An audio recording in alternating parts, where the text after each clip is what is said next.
자, 정리서 두 번째입니다. 페이지 47페이지 보십니다.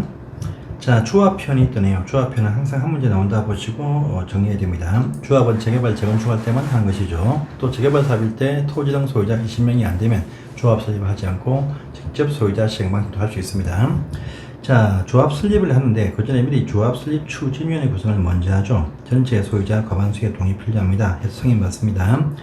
운영기준과 5명 이상의 운영위원입니다. 하나 업무편 보시면은요. 정비사업 전문관리업자 설계자 선정하고 계략적인 사업 시행 계획서, 또 조합 설립의 동의서 있죠. 요 동의서 말고 옆에 보시면 동의서 있습니다. 중요한 사항이죠. 요 동의서 접수하고 정관의 초안을 작성하고 장례총회 등을 개최를 이렇게 합니다. 자, 승계인데 이 조합 설립 추진을 향한 모든 권리와 의무는요, 조합이 포괄 승계한다. 그래서 설립가 30일 안에 모든 서류 다 인계해 줍니다. 자, 그래서 이제 이 과정 거쳐서 조합 설립을 합니다. 할 때 보시면 여기 동의율 참 중요하죠. 추진이 구성에서의 동의율 과반수가 아니고 조합 자체의 동의율 참 중요합니다. 꼭 외우셔야 됩니다. 리모델링에 3분의 2, 과반수 3분의 2, 75%, 50%, 75% 더불어서 중요합니다. 재개발 사업은 토지 등 소유자 4분의 3 이상과 토지 면적의 2분의 1 이상, 재건축은 해당 그 단지 안에서 각 동별 구분 소유자 과반수만 동의 구합니다. 어객권은 동의 안 구해요. 그런데 전체에서는 구분 소유자 수의 4분의 3과 토지 면적의 4분의 3, 4분의 3, 2분의 1, 4분의 3, 4분의 3 과반수 이렇게 표현합니다. 또 재건축은 주택 단지가 아니고 또 포함이 됩니다. 이때는 그쪽에 있는 토지나 건축물 소유자 4분의 3과 토지 면적의 3분의 2. 이 동의 참 중요하죠. 꼭 보시고요.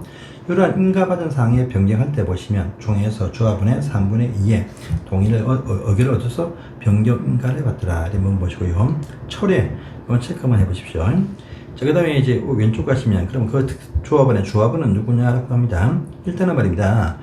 재개발 사업은 토지 등 소유자 동의 안 해도 조합원 됩니다. 재건축은 동의한 자만 조합원이 된다. 라고 하는 부분이 있습니다.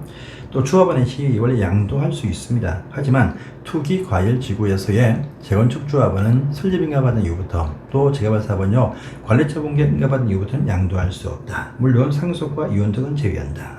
이 부분도 꼭 보시고요. 자, 또 임원을 뽑습니다. 임원인데 임원 임기가 3년이죠. 3년 이하이고 연임할 수 있다는 또 특징이 있습니다. 보시고요. 자, 또 이사가 3명 이상이고 감사가 3명까지 이하인데 조합원이 100명 초과하면 이사 5명 이상이다. 또 임원의 혈기가 사유있죠. 미피피파 2년 유예, 벌금 100만원 10년까지다. 이런 부분도 체크하십시오. 이렇게 딱 포함이 되면 당연 지위 상실하지만 동일했던 모든 계약서 등의 작성 등의 행위는 유예하다. 또 임원의 요건이 있습니다. 선임 직전 3년 동안에 1년 이상 실제 거주하면서 계속 보유한 자, 또는요 이 거주는 안 해도 5년 이상 그 아파트 등을 소유한 자, 또 조합장도 물론이지만 특히 조합장은 관리처 분괴인가 철거까지 거주해야 된다. 이런 부분들 체크하십니다. 자, 조합 총회편은 통과를 하도록 하는데 그 밑에 대용이 보이죠.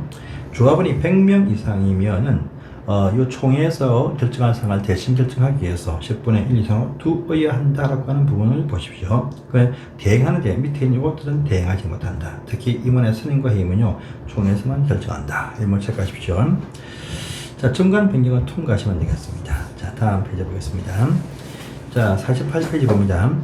재건축 사업을 할 때는요 안전 진단을 해서 진단 결과 보고 건물이 붕괴물이 있다, 불량하다 이렇게 판단이 나야 할 수가 있습니다. 자, 실시편 보시면 재건축 사업의 정비 계획 수립할 때 그때 그 전에 실시를 합니다. 또 근데 실제 뭐 도래도 잘 해주지를 않습니다. 않다 보니까 어딥니까 저 토지 등 소유자들이 이 재건축 사업 해달라 입안 제안하는데 그 전에 제안하기 전에 먼저 10분의 1 소유자 동의받아서 안전 진단 실시를 요청할 수 있습니다. 근데 요청이 때도 해줄 경우는 없습니다. 요청하면 30일 안에 할지 말지 여부를 통보해준다. 이건 보시고요. 또 진단의 범위입니다. 단지 내 모든 건물 다 한다. 이것이 원칙인데 하지 않는 경우도 있습니다. 뭐냐면요. 주택이 붕괴되어서 집 붕괴적으로 있다. 또는요. 너무나 노후되어서 구조 안전상 사용 금지가 필요하다. 일부 해보니까 3분의 2가 불량해요. 나머지는 할 필요 없습니다. 또 기반시설 설치를 위해서 포함이 되어진 것으로 인정되는 건축물입니다. 도로 부지 위에 있다 그죠. 하나 빠져있죠. 5번 보시면요. 시설물 안전 등급상에 D와 E 등급 받은 것들은 진단이 필요 없다. 이것도 하나 빠져있는데 이것도 체크를 해주세요. 자, 비용입니다. 진단 비용은 다 일반권자가 부담한다가 원칙인데 할 턱이 없어.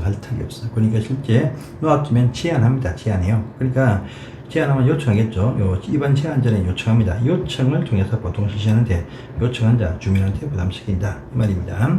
자, 효과는요. 진단 결과하고 도시계획 등을 종합적 검토해서 재건축할지 말지 여부를 결정합니다. 한 다음에 그것을 특공도한테 보고하네요. 이 보고하면은 이제 이 특공도에서 판단해서 좀 연기하자 등이 필요하다 싶으면 지가 못하고 조치를 취할 것을 요청을 다시 입안권자한테 합니다. 그러면 입안권자는 따라서 조치를 취하여야 한다. 조치를 취한 것은 시도가 아니고 입안권자, 저기 특공시장으로서 어떻게 시군 구청장이 다 보시면 조치를 또 취합니다. 자, 그리고 이제 그 다음에 보시면 절차인데 이제 조합을 설립했습니다. 그러면 사업시행 계획서가 딱 쓰겠죠. 이때 60일 인가입을 통보해줍니다. 이런 거 보시고요. 그 다음에 총회에서 의견을 거쳐야 인가신청 가능하다. 조합일 때는 조합원의 과반수의 동의 필요합니다. 근데 사업비가 10% 이상 증가될 때는요, 3분의 2의 의결이죠. 그래서 그냥 의결 해놨습니다. 이게 무슨 나와 있죠. 과반수가 원칙인데 10% 증가되어지면 3분의 2 동의다. 합니다. 또 재개발사업을 소유자 단독 시행할 때입니다. 이때 보시면 소유자 수의 3분의 3과 면적의 2분의 1 동의 필요하다. 이 부분 보십시오. 자, 그리고 이제 그 다음에 이제 분양 신청합니다. 분양 신청. 이제 우리가 사업 시행 신청했으니까 당신들 참여하라. 이 부담금을 내라 이거죠. 참여하라. 이 내용을 이제 통지해 줍니다. 그래서 보세요. 사업 시행 인가 고시가 있으면요, 이때부터 120일, 120일 안에 이 사실을 통지하고 공고도 합니다. 자, 사업시행 인가 고시를 해서 현재 평가받는 당신들의 가치, 아파트 등의 가격은 얼마다 이거 하고요, 분담금이 얼마 더 생겼다, 또 분양 신청 기한 등을 통지해 줍니다.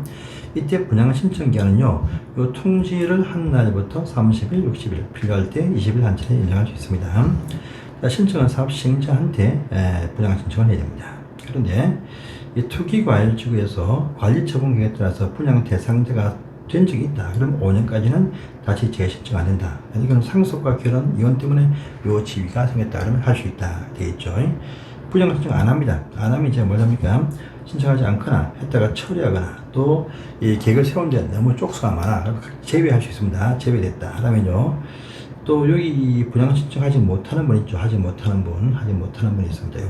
요분들 때는요, 관리처분계획, 그 다음 번 바로 관리처분계획 인가 고시되면 90일 안에 손실보상 협의, 즉 청산협의를 합니다. 근데 잘 턱이 없겠죠. 잘 될 리가 없어요. 그러면 요 기한 만료일로부터 60일 안에 수용 재결 신청하거나 면허증후 소송을 제기해서 이때 승소 판결을 받으면 이제 강제 집행을 할 수 있게 된다. 이렇게 말합니다. 그래서 이것도 보시고요. 49페이지를 가보십니다. 관리처분계획, 이것도 잘 되는 상이죠. 자, 이제 분양 신청이 끝났다. 그러면 관리처분 계획을 적어서 이제 요 계획이 인가가 딱 되어지면 이제 철거합니다. 자, 인가가 딱 되면 철거예요. 요건 인가 신청하면 30일 안에 인가 여부를 알려줍니다. 그런데 타당성 검증 대상이면 60일 안에 인가 여부를 알려준다. 그 대상이 무엇이냐? 그러니까 여기 있습니다. 사업비의 10% 이상 증가, 부담 규모의 20% 이상 증가, 조합 5분의 1 이상이 인가 신청 15일 안에 검증을 요청할 때, 일단 60일 동안 길게 심사해서 인가 여부를 알려줍니다. 이 내용도 아셔야 되겠죠. 이 건물 바꾸는 계획이 다 포함되어 있어요. 분양 설계 어떻게 한다, 분양 받을 대상자의 성명 등을 씁니다. 분양 대상자별, 분양 받을 건축물 새 건물의 추산액도 나오고, 또 분양 받을 분들의 옛날 토지나 건축물들 사업 시행 인가 고시를 평가한 기준 가격이 얼마냐 이걸 봅니다. 그리고 또 조합원 이렇게 해서 조합원의 부담 규모가 1인당 뭐 3억 4억이다 이것이 나온다 이거죠. 그 다음에 또 6번 보시면 그 해당 그 옛날 건물에 소유권 말고 기타 무슨 압류 가압류가 붙어 있다, 그것도 파악을 해줍니다. 그리고 세입자별 이사갈 때 손실 보상을 위한 권리 명세, 이것도 파악을 해준다. 이 내용이 있습니다. 수립 기준 참 중요하죠. 위에 1번 읽어보시면 되겠고 2번 상 보시는데, 분양 설계는 분양 신청 기간 만료일날 기준에서 수립한다. 이 기준 시기 보시고요. 또 1주택 집 하나 준다가 원칙인데, 이 말은 2개 이상 소유하거나 공유했다 1개 준다 것이 원칙입니다. 견적에서 예외가 등장하죠. 일단 토지 공유일 때는 시도 조례에 따른다. 이 재건축 사업인데 과밀 억제권역이 아닌 곳에 있으면 다 준다.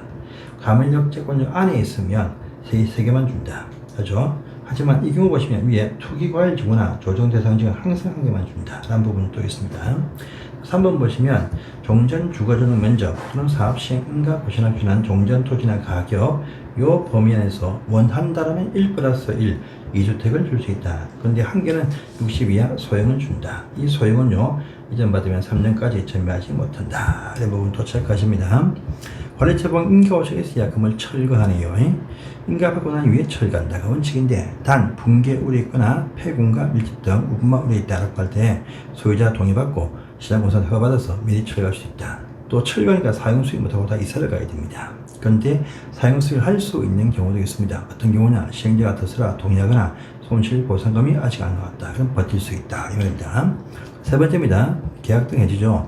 그 철거한 주택에서 거주하는 임차인들이 주택임대차 보호법상에 이 사원자가 1년밖에 안 돼. 그래도 이분들 다 가야 됩니다. 이 말입니다. 그래서 이 철거하니까 뭐 계약 기간은 다 보호받지 못한다. 해지해버리고 해지하고 이사가니까 상대방한테 금전 반환 청구를 할 수 있습니다. 이때 시행자가 돈을 줘야 되는데 이때 땅 주인이 돈이 없어 시행자가 돈을 대신 준다라고 합니다. 주고 나서 구상권을 행사하죠. 그래서 정의한 것이 아닙니다.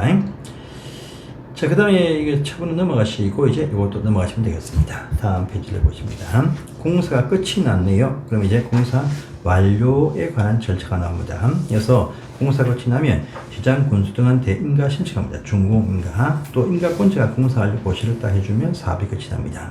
시장 군수가 직접 할 때는 지가 또 공사 완료 고시하겠죠. 또 내용이 그 집이 잘 지어졌으면 아주 중공인가 다 안 틀렸지만 세대별로 동별로 사용가 내어서 이사하게 해줍니다. 자, 효과 보시면은요, 정비구역은 준공인가 고시 있는 날 그 다음날에 해제된 것으로 본다고 합니다. 해제되어도 조합은 계속 존속한다. 조합은 청산될 때까지 존속을 한다. 이 말입니다. 자, 그 다음에 끝났으면 이제 대지 분할을 하겠죠. 그게 구분등기, 토지 분할을 합니다. 하기 위해서 대지 확정 청약도 하더라. 끝나면 이제 소유권 이전 고시를 시행자가 직접 발표합니다. 자, 우리 관리처분계획에 있는 그 사항대로 부당발단한테 통지해주고 이전을 다 해준다랍니다. 또 절차 보시면 이전도 소유자한테 통지도 했지만 그 지방자치단체한테 고시하고 이를 또 홍보에 고시한 다음에 보고도 한다. 한번 보십시오. 효과편 참 중요하죠. 요 소유권 이전 고시, 요 소유권 이전 고시입니다. 요 고시가 있으면 그 다음날에 대전한 건축물의 대지의 소유권을 취한다. 그 다음날, 고시한 다음날. 이 문장 중요합니다. 그 다음에 지체 없이 소유권 이전 등기 촉득해서 등기도 마무리해서 넘겨준다. 란 말입니다. 또 청산금편 보시면은요, 이 당연히 종전 토지라든지 새 건물 받을 집들 비교해서 작으면 돈을 더 줘야 되고 지급해야 되고 이제 많으면 또 이제 다시 돈을 지급받습니다. 그 내용입니다. 그래서 어딥니까? 그 소유권 이전 고시가 있고 난 이후에 청산금을 징수합니다. 근데 실제는 보시면 어느 게 다 그 사이에 정리해 줍니다. 그래서 관리처분계 인가고시 이후에 소유권 이전 고시 전에 총회 의결하거나 정관서 정하면 사실상 미리 다 지급해 주는 절차를 밟고 있습니다. 그래서 분할징수, 분할징수다 보시고요. 절차 안 받아 그러면 이제 공탁할 수 있고 돈을 안 내놔 그러면 강제징수, 시군구청한테 어디서 강제징수 할 수 있습니다. 또 소멸시 권리네요. 청산권에 관한 권리는요, 소유권 이전 고시 그 다음날부터 5년간 행사하면 소멸된다. 이런 부분 보시고요. 또 그 밑에 보시면 정비구역에서 주택의 건설 비율, 국민주택 규모와 또 임대주택 건설 비율을 또 제한합니다. 그래서 이거 외에 때는 사업 종류, 주거 개선, 재개발, 재건축 순서로 이루어지고요. 9, 3, 8, 2, 6 이렇게 해서 딱 외워두시면 간단하게 외울 수 있으니까 지문에 뜰 수 있으니까 이것도 확인해서 보시기 바랍니다. 자, 그 다음 페이지에 정비사 특례 등은 시험에 잘 나온 사항이 아닙니다. 그래서 전체적인 내용을 다 통과를 하도록 하겠습니다. 그래서 그거 넘어가시고 이제 52페이지에 도시재정비 촉진사 원법이 또 바뀌었으니까 다음 시간에 보겠습니다. 감사합니다.